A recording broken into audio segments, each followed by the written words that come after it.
Jen, congrats. You did A it. Okay? pleasure. Such a Well, pleasure to we be are here. all in desperate need of your help, Jennifer, please. We need new ideas. So, welcome. Thank you for your generosity, for your time, for your eagerness to share with all of us. Well, the Zoom is yours. Thank you so much for inviting me today. It's such an honor and a privilege to be here today with all of you. Also, thank you for your time. And please use your chat if you have any questions. The idea here is obviously to learn and to have fun at the same time. So I'm going to be sharing my screen. Just let me know if you can see my screen. Oops, I just admitted somebody on the slide. Okay. So thank you very much. Today I'm going to be talking about some tech survival kits for EFL teachers. My name is Jennifer Verschoor. This is my email. If you have any questions, please don't hesitate to contact me. So the purpose of the agenda for today is to walk you through some main areas like what is emergency remote teaching. I'm going to give you some tech survival kits that you can use. And then obviously we're going to explore different tools that you can use in your classroom. Let me then, oops, there we have more people joining us. And remember, please to use the chat. So I have prepared a specific online content, everything ready for you to use. I'm going to be using Wakalit. So don't worry about taking notes. Everything is going to be ready for you to use. And at the end of the webinar, I'm going to be sharing the link with all of you. So remember, one of the key things when we're using technology is to have like a specific hub where after, for example, the students had a class with you, they can then retrieve all this information from a specific online space. Now, I have thought about thinking about three key areas when we're talking about technology integration. The first one is based on this concept of structure, okay? Now, we all have to have a specific structure, and the structure means a learning management system.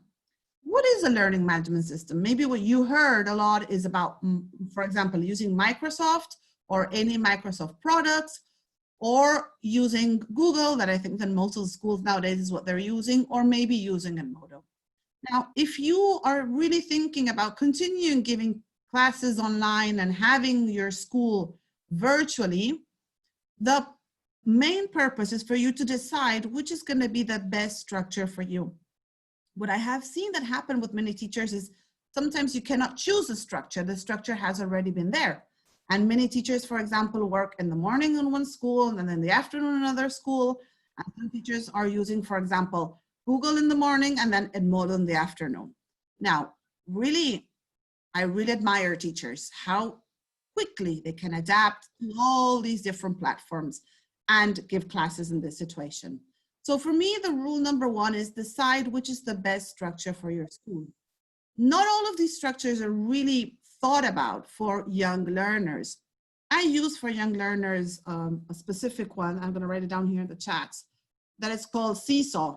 So that would be like for a whole other webinar. And if you want, you can explore it.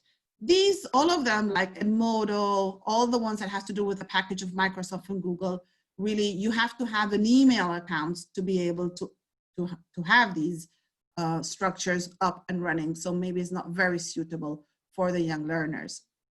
Then you have to decide which is going to be the video and communication tools that you want to use. If you take a look at this image, many of them, for example, if we were using Zoom, then you can use Skype. Skype is free. I don't know if you know the one that is a T on your left. Any idea? Can you use the chat to let me know? Any idea what that one is? Have you seen that one before? Teams, very good, Bettina, Microsoft Teams. That is also improving a lot. It's quite similar now to Zoom. You can have breakout rooms, etc. Then we have all the package of Google, and then we have Adobe Connect, and there are many, many more. Now, what you have to do is get together with the team, explore all of them, and decide which one is the one that really is suitable for your school. For example, what we have decided is we definitely need an online communication tool that allows us to create breakout rooms. And nowadays, of all these platforms that I'm showing you today, Zoom has this possibility, and Teams. It is known that by September, Google will be launching this as well. But just for, you have to decide really which is going to be the best possibility for you and your institution. And I really like this, what Ryan and Desi say, that there are 4 types of basic roles to be developed by teachers. Now, these roles are, the first one is the academic role. Like, you are the masters of content. You really know how to teach English. So that's fine. But what happened now in this emergency remote situation? Suddenly, you had to become a technician. Take a look at the image at the bottom left. And this is a role that definitely you are not feeling comfortable with. It's a role that you have not decided, but suddenly you're giving online classes. You have to learn how to mute your students, how to share screen, how to go online, so many different things that you have to get organized. And then comes the other main role that Ryan and Daisy say that is important, is the organizational. But when I'm talking about the organizational role, I'm speaking specifically about the role that has to do with how your students are going to join online platforms. So you have to tell them, whenever you join, mute your microphones, turn on your video cameras, okay, every time you want to speak. So the organizational part has to do with this concept. And then comes the most important part, that is the social part. And suddenly, overnight, we have never seen each other again. So this is when we go into these online platforms, once you start, whatever class you start, what is highly, highly important is that you start making students connect with each other, ask questions that have nothing to do with content itself. Connect with them before you start teaching online, because students nowadays really need this more than ever. Then I was thinking, okay, what's the strategy? Once that you have decided specifically what's the structure that you want to use, which are some of the strategies that you can use in your classes? And here are some simple ideas that I can give you. First of all, obviously, you have to design which is going to be the best learning activity. So you have to choose the right tool. Now, this is what I have seen in many social media spaces, is that everybody starts sharing tools. But wait. Nobody's thinking about the parents. What happens when suddenly you want to start using Zoom? Let's just to give you a very clear example, and you want to invite parents to the Zoom that you have planned with your students, because your students are young learners and they cannot connect. So we have to, obviously, when we think about any kind of tool that we want to use, think about also the parents. And obviously, the lesson objectives is always the key thing that we have to focus on. Think about, you always have classroom rules, but now you have to decide which are going to be the virtual classroom rules that you want to use, and constantly give feedback. This is what students need in this virtual new world. Students, and it's a lot easier to give feedback than before. And then you have to decide the storing. The storing has a lot to do with the structure. For example, if you're going to be using Google Classroom, maybe all the content that your students are going to be using, you're going to be storing it directly in Google Classroom. Or do you want to create a blog? Do you want to create a wiki, etc.? There are really endless possibilities on how and different things.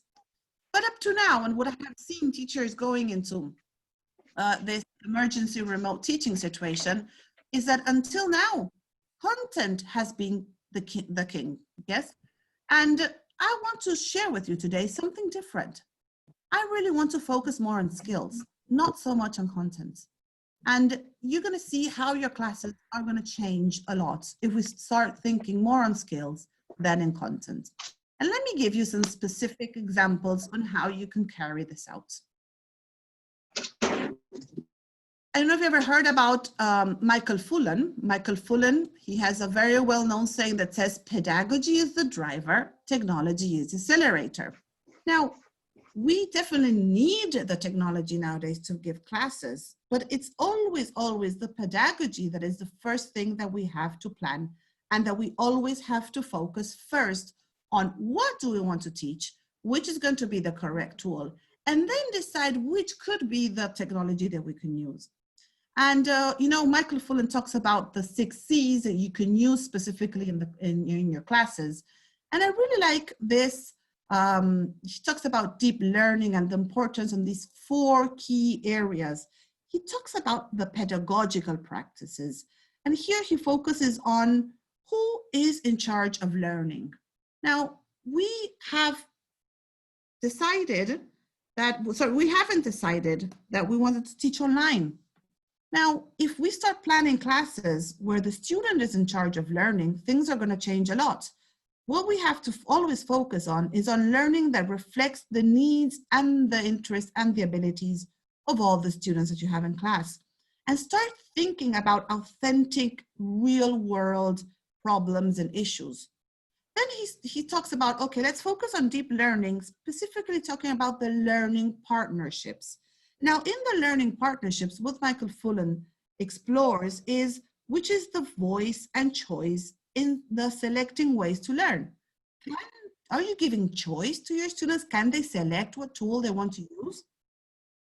Have always very clear the strategies that you want to use and give agency to students. This idea of allowing them to choose whatever they want to do, always based on your pedagogical practices. And leveraging, you know, everything that has to do with technology.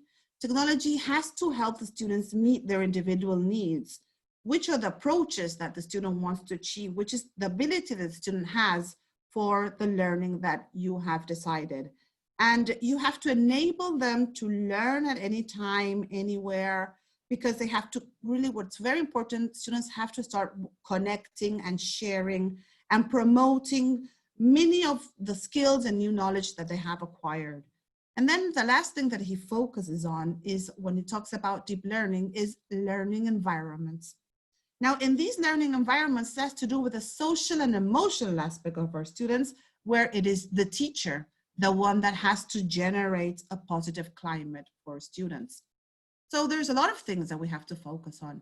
Now, what happened? Suddenly, teachers gave a lot of different links, and I highly recommend you to start doing, this is a very simple activity that says menus for creating choice in the classroom. We are really working online. It's very disruptive because not all our students have connectivity. Some students can connect, you know, connectivity fails, etc. So if you start thinking about creating these menus, take a look at this example. This is a menu that is a plastic challenge where you decide which is going to be the appetizer. Then you will decide all the different areas of the menu. Then you will decide what's going to be the main course and the dessert. And in each of these different options, you're going to give the families or even your students the possibility to choose 1, 2, or 3 different core topics that you would like them to explore. This is a clear example on how you can give agency and allow your students to really use and explore the content in different ways. Here, this is a link. Remember, I'm going to give you a final link at the end, that here you have ready-made templates for this. So here you have, like, for example, weekly planners, you have digital notebooks, you have game boards, you have film hyperdocs and all this. You can explore all these, and then you have also video conference lessons that you can use. And in the digital notebooks, you will find the menus, ready-made menus that you can use. The only thing you will have to do is to fill it in with the content that you wish to include in the classes.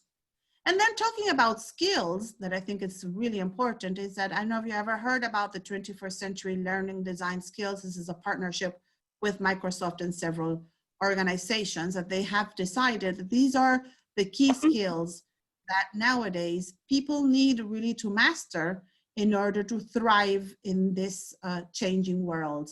One of the skills is self-regulation, then the use of ICT for learning. Then they will focus specifically on skilled communication, innovation, knowledge construction, and collaboration. Now, I would like to stress something out here. When we're talking about the idea of communication, collaboration, and knowledge construction, the purpose here is not to focus in your own classroom, but bringing in different classes into your class. This idea of bringing the world into the classroom. And how can this be achieved? Let me give you an example. for example, Skype in the classroom. I know you ever heard about this. Again, another tool, another communication platform to use. But if you're really thinking about bringing the world into the classroom, many teachers keep telling me, but Jennifer, where can I find like teachers that I can connect? Well, go to this link. Okay, this is Skype in the classroom. And you have so many different ways of working with teachers. You can create virtual field trips. You are already online. Then you can have another key component that is Classroom, the mystery Skype. I love mystery Skype because you pair up with a teacher from a different part of the world. And you know where it says learn more, you just click there. And once you enter, you choose with what teacher you want to pair up. You start, exchanging emails. And then after that, your students have to guess from what part of the world the other students are calling from. And they can only answer yes or no questions. Then you can bring in guest speakers into your class. You can select from a very wide array of different speakers. Then you can start even thinking, we know that this of the lockdown is going to continue a lot more than what we really want. And you can start collaborative projects directly with teachers from around the world.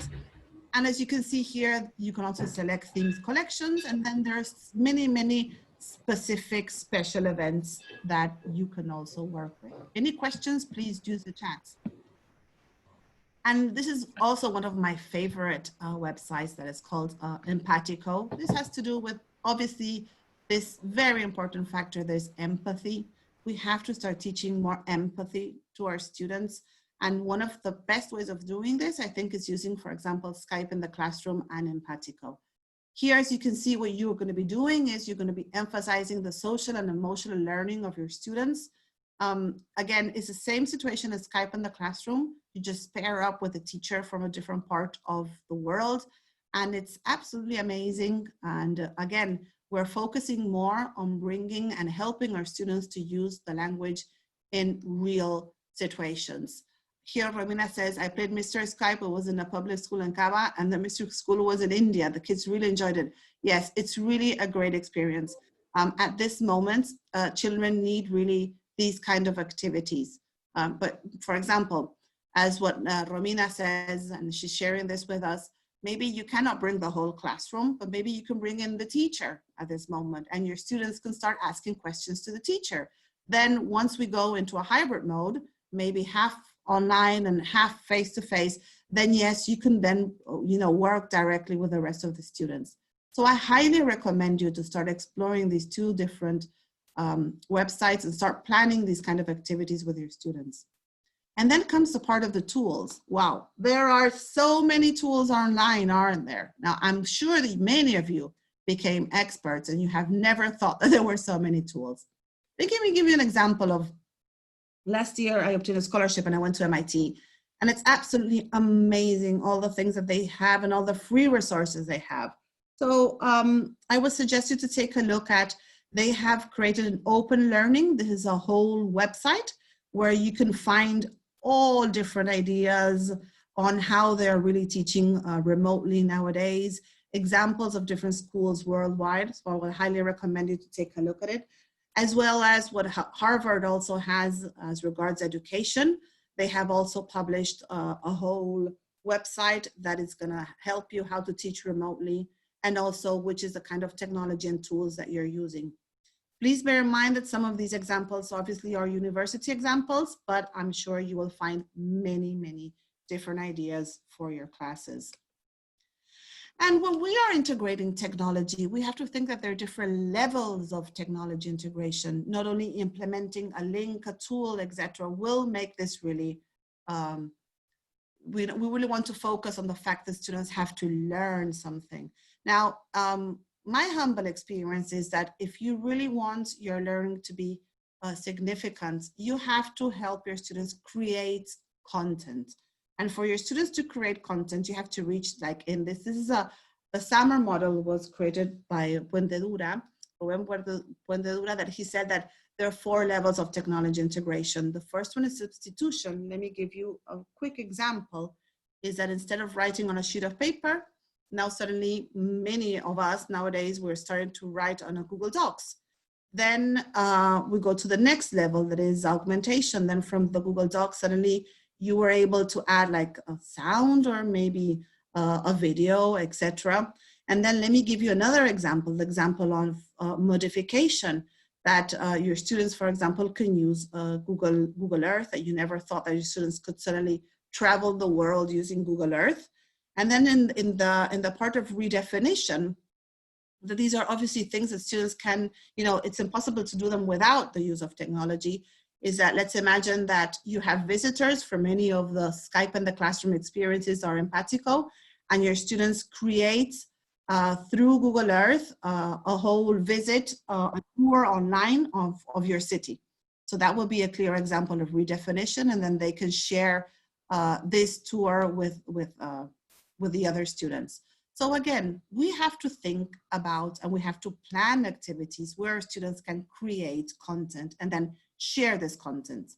But before starting with this, I always recommend to start thinking about digital citizenship, how important it is to first teach our students how to be safe online. Technology is here and technology is here to stay. One of this website is called Common Sense Education. You have this all for free. It's called Digital Citizenship Curriculum. This is created by Project Zero from Harvard. So this is, and it's based on all their research. So, and this is absolutely fantastic because you as a teacher, you have several different, all the K-12 from kindergarten up to secondary school. You have ready-made lesson plans, and they even include the presentations that you can use in the classroom. So I think this is fantastic. And you have so many different topics that you can deal with, like as you can see here, media balance and well-being, privacy and security, while I have many more. And again, this is, and you have this in English and in Spanish, so you can also share this with teachers in your own schools. So I would highly recommend you also to start using and exploring and integrating some activities that have to do with digital citizenship.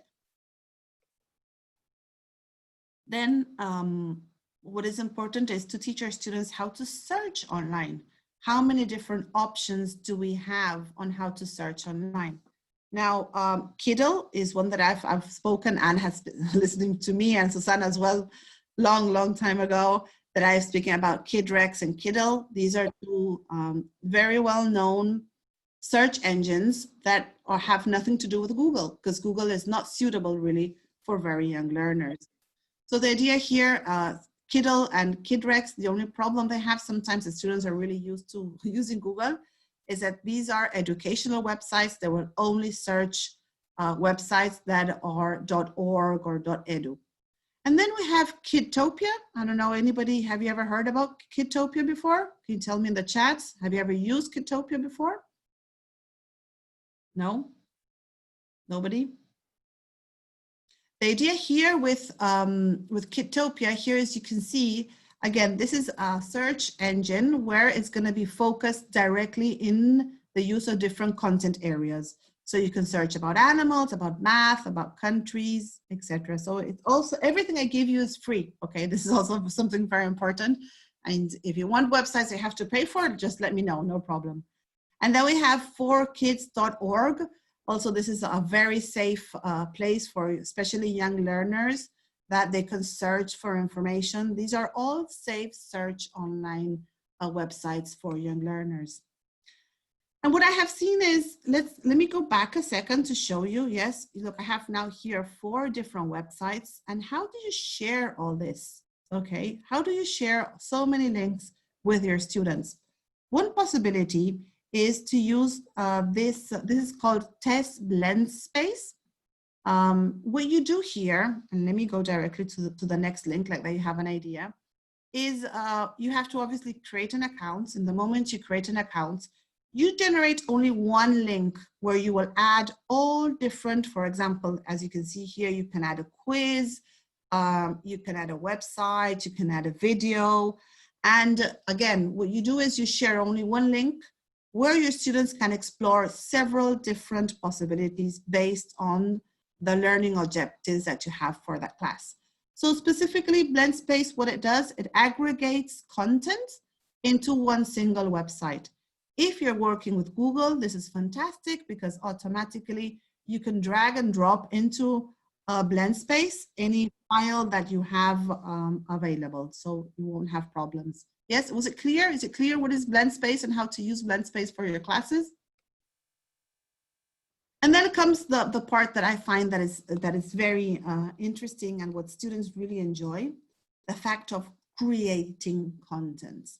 Now, let's imagine that, assessment nowadays is totally different, but let's not make them fill in the gaps. Please think about the skills. Let's keep focusing on skills. If we, as teachers, we want to replicate what we have been doing in the traditional classroom, then unfortunately we will have to fail because we cannot cover all that content in a remote teaching scenario. So allow your students, imagine this situation. You taught your students different parts of the house. So allow them to go to Purpose Game and for them to create a game on different parts of the house. They will love this activity. Not only will they be practicing the games created by all the rest of their friends, but also obviously that is what you want, is that they will really learn all the different vocabulary that they want them to use. So this is Purpose Games and you have several different options on how to use it. And if you have older students and that they can write, for example, you can use writecomics.com.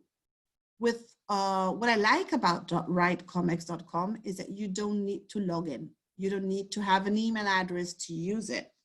And this is a very simple website. What you can do here is obviously create comics. You have different background panels and you can add the frames. As you can see here, you can add all the different people, the prompts, the aliens. Again, very simple, and the biggest advantage that you have here is that you don't need to have an email address to work with it with your students. So imagine that you just told or you read a story online in Zoom to your students, and you would like them now to invent the ending of the story. So again, this is a clear example if we go back to the SAMR model of redefinition, where your students are using technology to redefine it and to use it and to be creative. And also what Michael Fullan says, to give them agency and to help them to use different abilities, okay, and these kind of tools. And then comes the part of assessment. How are we going to assess all this digital content? Many of you must be asking yourselves. Well, just use RubyStar. RubyStar is also a free website that what you do is you just create rubrics. I just took a screenshot where you can see how easily you can use this in the different categories. This is an example where my students had to create a video. So what I did is there says storyboard, and RubyStar will automatically fill in each of the different contents. Then, for example, the script, you can obviously edit whatever you want. And in the categories, you will obviously give the grading.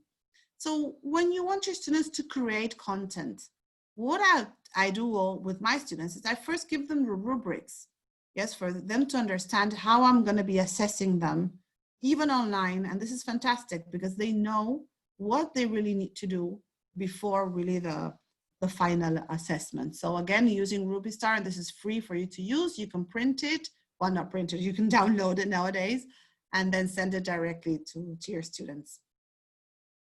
I'm wrapping up. Again, I'm going to give you the link.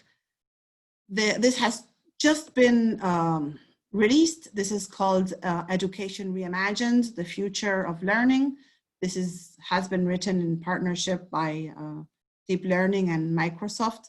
And I like one of the quotes that says that the solutions lie before us. We have the opportunity to creatively manage the immediate issues while building a bridge to a reimagined education system. And I think this is the moment exactly to reimagine how are we going to go back to school. Of all that we have been doing up till now, what worked, what didn't work, what have we changed?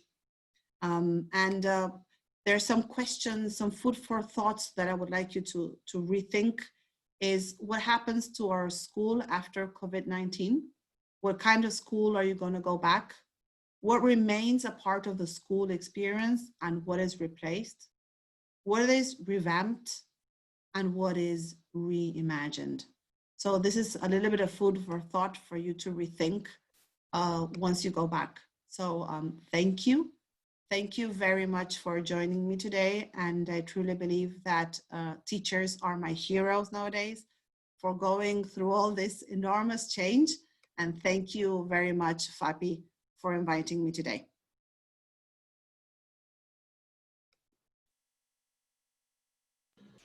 Well,